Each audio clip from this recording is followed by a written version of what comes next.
Amaru-Jayne is a proud Aboriginal and South Sea Islander girl, a descendant of the Cobble Cobble and Birri Gubba nations and Eagleby and Tanna islands of Vanatu.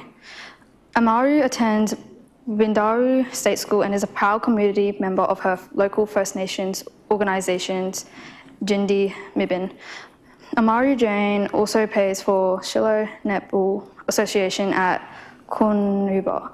Amaru-Jayne is one of the lead dancers of her family's Aboriginal dance troupe. She performs locally and throughout southeast Queensland. Amaru-Jayne is passionate about her community in Eagleby and wants to see a water park developed for all kids to play. She also is passionate about caring for her country and doesn't want to see the Eagleby wetlands destroyed, as there are many native wildlife and even scar trees there. Amaru-Jayne speaks strongly and thoroughly about her culture and also tackling racism.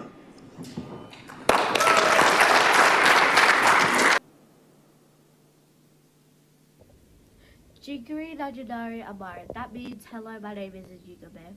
I am a Cobble Cobble Gubba girl living on Eagleby country. I attend Murri at Jinndi Mibunn. We learn about culture and also Eagleby languages from our elders, just like our Gubba. I think it would be pretty deadly if we put a water park in my community, and it's free for everyone. Also, I would like the government to please stop hurting our beautiful country by building a highway through the Eagleby wetlands. Anyways, Bugawari Chichira Jimmy, which means thank you and goodbye, my friend.